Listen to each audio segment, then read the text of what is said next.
Attendez, parce qu'on n'avait pas vu, hein, mais Vinicius a répondu au tifo des Citizens. Lisez bien ce que les supporters scandaient. Where is your ballon d'or? Où est ton ballon d'or en gros? Et regardez ce qu'il a répondu sur son bras.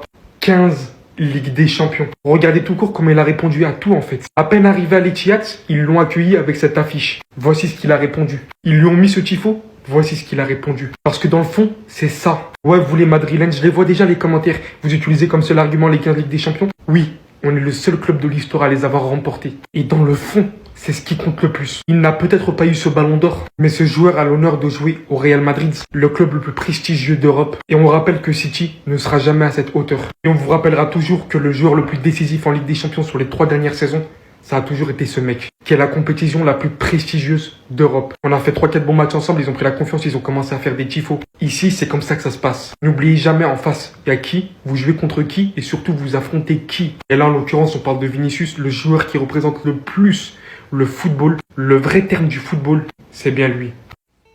Quelle personnalité. J'ai entendu des gens me dire qu'ils voyaient du Ramos en ce Raúl Asensio, les gars. Ils ont pas menti, moi, si je vois. Mes yeux perçoivent ce qu'ils disent. J'ai la vision. Je crois qu'il n'y a même pas besoin d'une vision particulière. Parce qu'un défenseur central avec une telle personnalité, les gars, c'est beau à voir. Il est fort. Il est fort. Aujourd'hui, gros match, encore une fois. Très souvent, lorsqu'il est aligné, il fait le boulot. La dernière fois, Abdel a dit que c'était top 5 meilleur défenseur central au monde actuellement. Top 5, c'est peut-être un peu tôt. Mais top 10, il y a moyen de le mettre. Cette intervention, je crois que c'est sur un tir d'Haaland. Il fait le tacle pour bloquer. Ce tacle sur De Bruyne, non. Les gars. Même à un moment, il fait une sortie sur De Bruyne au milieu de terrain avec autorité. La personnalité, les gars, dans le football, ça pèse. C'est pas un défenseur timide, il se cache pas. Il se montre comme un leader. Je ne m'étonnerais même pas qu'un jour, il ait le brassard. D'ailleurs, c'est même lui qui lance le dernier ballon du but pour Bellingham. Relance pied gauche, arrive sur la tête de Jude B. Après, vous connaissez le reste de l'histoire. Ça s'est fini en Belling time. Franchement, à l'heure actuelle, la seule chose qui peut l'arrêter dans sa carrière, c'est ses affaires judiciaires là. Parce que là, il y a des affaires bizarres, comme quoi il peut faire de la prison. Mais s'il fait pas de prison, ce sera un joueur dingue. Franchement, ce sera un joueur dingue. J'ai compris. Vous savez pourquoi Dembélé est si fort? Et pourquoi à l'heure actuelle, pour un défenseur, c'est le pire adversaire possible. Du moins un des pires. Je vais même pas vous parler d'histoire de Patek et de Rolex qu'on lui a promis, mais juste de football. Sur le premier but qu'il marque, si vous regardez bien, sur le premier but qu'il marque, le défenseur de Brest, il a fait que reculer. Il était même prêt à reculer jusqu'à sa cage. Juste pour pas se manger de feinte de Ousmane. Au final, il a tiré, il a marqué. Mais pourquoi il a agi comme ça? Parce qu'en fait, le frérot, c'est le joueur le plus imprévisible possible au monde.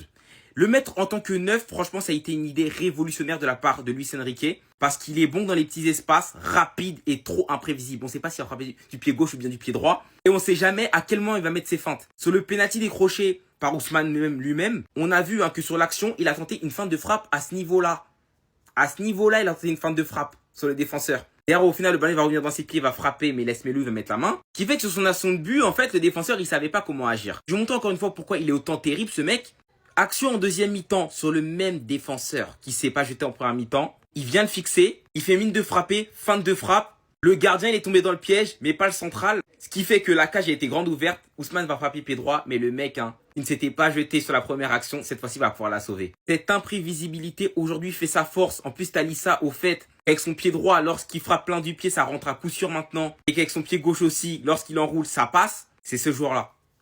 Imprévisible dans la phase de réparation, on ne sait jamais ce qui va se passer. Quelle idée révolutionnaire, Luis Enrique, chapeau.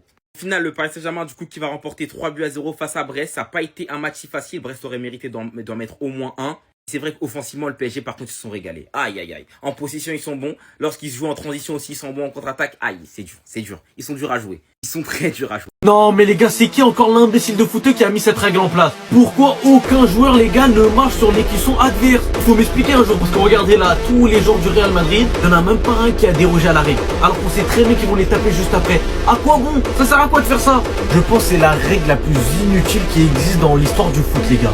Faut me dire si je suis fou. Parce que regardez, venez, on revient dans le contexte. T'es là, tu joues dans le stade adverse. Ils mettent le logo adverse en dessous de ton sol. Et c'est pareil de l'autre côté, t'as vu? Tu dois piétiner l'adverse. Y'a plus de respect, je comprends pas le délire. Parce que quand c'est pour parler sur le terrain, là ils sont là. T'as vu, Vinicius il a la boca, Mbappé il a la boca, tout le monde a la boca. Et quand c'est en dehors, non, là on doit faire les mecs sains. Le terrain de foot en fait c'est vraiment un terrain de boxe. T'as vu, c'est où tous les conflits vont être réglés et où tu pourras juste fermer ta bouche. Combien de fois les joueurs ils ont ouvert leur bouche derrière et après ils sont fait teindre. Vous avez vu le cas à la Yamal? Il y avait un petit peu, je sais plus, c'était un joueur de l'Atlético Bilbao, je crois, ou je sais plus les gars, dites-moi si j'ai tort. Il avait commencé à bomber sur le terrain, il l'a éteint. Il a fait une story où il est venu abattre. Fin. Qu'est-ce que tu veux faire de plus? Mais là, dites-moi pourquoi ils font ça. Expliquez-moi.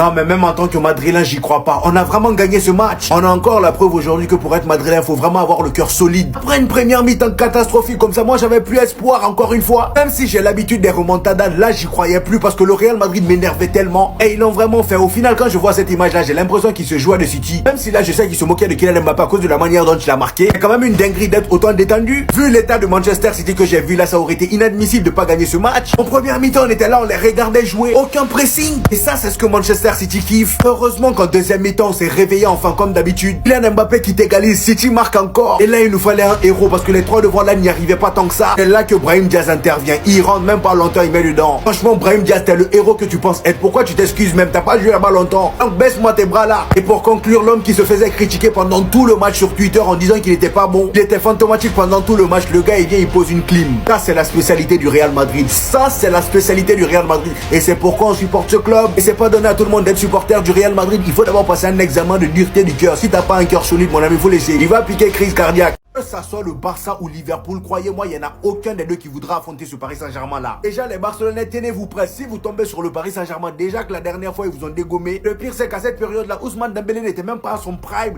Là, il a son prime. Qu'est-ce qu'il va vous faire cette fois-ci? Est-ce que vous voyez où je veux en venir? Le pire, c'est qu'il n'y a pas qu'Ousmane Dembélé qui est bouillant. Il y a aussi la réincarnation de Neymar, Désiré Doué. En fait, lui, c'est simple. De tous les joueurs qui ont pour idole Neymar, c'est celui qui se rapproche le plus de Neymar. Stylistiquement parlant, je dis bien. Le mec, il est trop fort. Regardez un peu comment il s'est adapté au Paris Saint-Germain à une vitesse en plus de ça. Le trio qu'il forme avec Ousmane Dembélé et Barcola fonctionne tellement bien, c'est huilé. Ça se voit sur le terrain, la manière dont ils combinent ensemble. Aujourd'hui, il a marqué, mais malheureusement, ça a été refusé pour hors-jeu. Est-ce qu'on peut parler de cet homme-là aussi? Vitinha, déjà ses tirs au but, même façon dont il tire là, je pense qu'à part Neymar, il n'y a personne qui tire mieux que lui. Tous les pénaltys de lui que j'ai vu en live, à aucun moment le gardien part dans la bonne direction. Et ça, il n'y a que Neymar pour faire ce genre de truc. En plus de ça, le gars avec le Paris Saint-Germain, comme vous pouvez le voir, il a marqué lors de 3 des 5 derniers matchs en phase à élimination directe. En gros, dans les matchs importants du Paris Saint-Germain, il est présent. En tout cas, là, très belle victoire du Paris Saint-Germain. Je pense que les deux autres qui attendent là-bas au show, là, le FC Barcelone et Liverpool, ils sont pas tranquilles parce...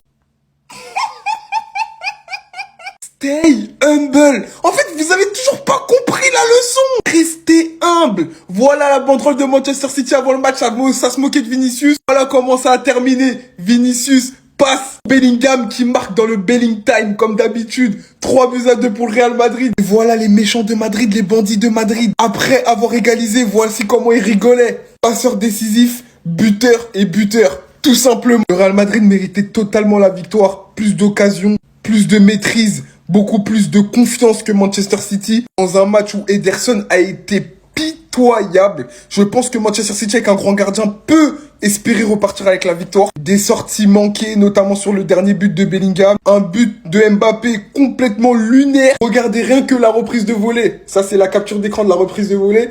Regardez où il regarde, regardez la balle, elle est où. Mais il y a eu but quand même. Dites-vous le niveau d'Ederson. Haaland, c'est triste. Parce que pour une fois qu'il a été au rendez-vous dans un grand match, doublé pour lui, son équipe ne suit pas. Et je pense que cette année, Haaland, il a très peu de choses à se reprocher par rapport au niveau de Manchester City. Il est vraiment au-dessus. À noter l'énorme performance de Raúl Asensio, mais quel joueur! Comment il n'est pas titulaire indiscutable? En défense, ça a été le patron. Son anticipation et sa rapidité, sa vitesse et sa capacité à réagir avec sang-froid font de lui un défenseur tellement fort, les gars, c'est une dinguerie.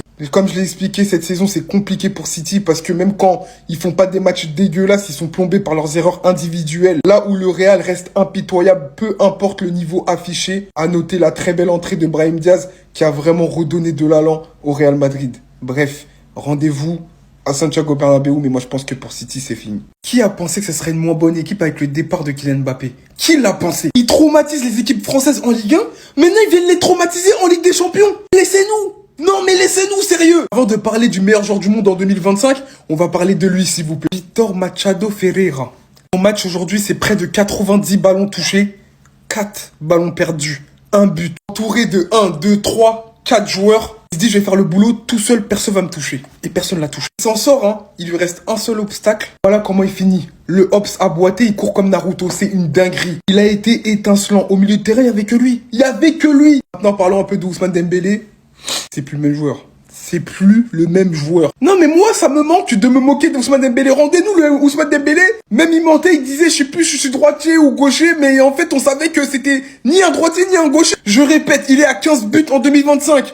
On est en février. Plus d'être chirurgical, voilà, pour la plupart du temps, parce qu'il y a des moments, plus d'être chirurgical devant les cages. Même s'il y a une occasion, même voire deux, on pouvait dire, ah, le ancien Dembélé pouvait ressortir à tout moment, il peut ressurgir. Tu vois, des fois, il lui dit, laisse-moi sortir, tu sais que c'est moi la vérité. Et le nouveau, il lui dit, non, non, non, reste à ta place, reste à ta place. Avant même sa finition, on savait que Dembélé dans le jeu, c'était super. Donc ça veut dire que maintenant, il a la finition, plus son efficacité dans le jeu, donc franchement ça en fait un joueur injouable. Ensuite il y a Désiré Doué, encore un gros match. Et quand on voit ce Paris Saint-Germain, c'est vraiment collectivement qui font la différence.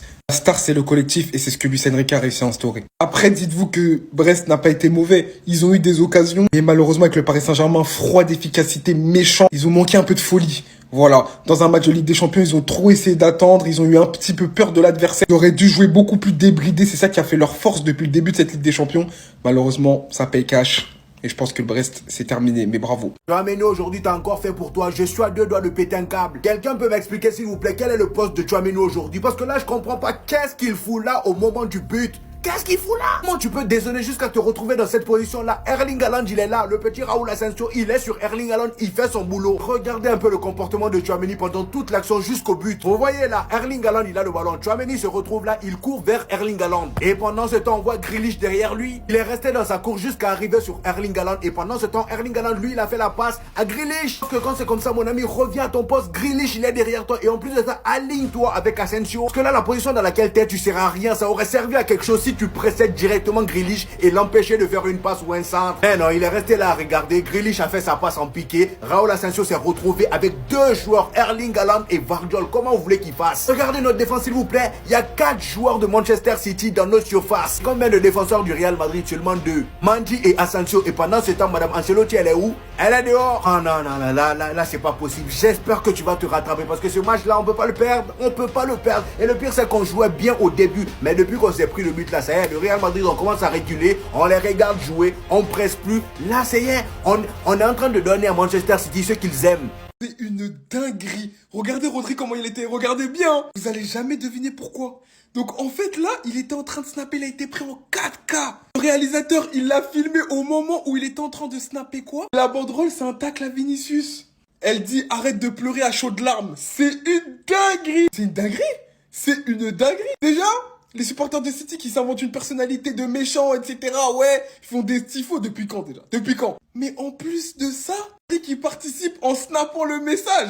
En flagrant délit. Les gars, moi, je ne sais pas comment va finir ce match. Entre Real et City, je ne sais pas comment il va finir ce match. Mais en tout cas, ça va être le divertissement. En plus de ça, le match vient de commencer et Vinicius, il est sifflé à chaque prise de balle. En fait, c'est trop. J'ai l'impression qu'on s'acharne trop sur Vinicius. On dirait que c'est la proie facile parce qu'ils savent qu'il est facilement. Il s'énerve facilement. Donc, c'est facile de le sortir de son match. Et par contre, s'il rentre dans son match et il est énervé, vous savez très bien ce que Vinicius peut faire. Ça veut dire la Manchester City, il joue avec le feu. Maintenant, on verra. Le match n'est pas fini. Le match vient de commencer, pardon. On verra.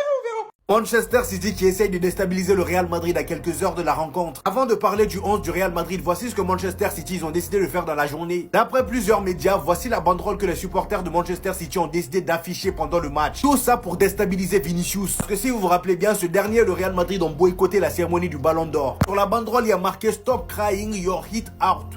Bon, pour ceux qui comprennent pas anglais, ça veut dire arrête de pleurer à chaudes larmes. Donc là, clairement, il se moque de Vinicius. Ça ne va pas marcher aujourd'hui. Vinicius, là, c'est ton jour. Lorsqu'ils t'ont volé le ballon d'or, t'avais dit que t'allais faire 10 fois plus pour fermer leur bouche. C'est le moment. Si tu les traumatises pas ce soir, toi et moi, ça va être la guerre. Et le pire, c'est que même Carlo Ancelotti n'a pas échappé à la question. Les journalistes l'ont demandé pourquoi ils n'ont pas assisté à la cérémonie du ballon d'or. Jusqu'à présent, ils parlent de ça. Carlo Ancelotti a tout simplement répondu, ne pas assister au gala du ballon d'or n'était pas une mauvaise décision. Nous n'y sommes pas allés parce que nous pensions que Vinicius était le grand gagnant du ballon d'or. d'or. Je n'ai rien contre Rodri. Je pense qu'il aurait dû gagner le ballon d'or l'année précédente. Et en ce qui concerne le classement du Real Madrid, voici la composition les amis. Il y a quelques petits changements. En défense bien évidemment, étant donné qu'on n'a pas d'autre choix, on a Raúl Asensio, celui sur qui je compte aujourd'hui pour tenir la baraque. Parce que bon, Tchouaméni, moi je compte pas trop sur lui. Il y a Valverde qui remplace Lucas Vazquez qui s'est blessé dernièrement. Aujourd'hui, Carlo Ancelotti a préféré Mendy que Franck Garcia. Au milieu pour remplacer Valverde, il a mis Camavinga et devant il a mis Jude Bellingham et Dani Ceballos comme d'habitude ces derniers temps. Et pour terminer le trio d'attaque. Franchement avec ça si on joue sérieusement, je pense qu'on peut faire quelque chose même si ça va être compliqué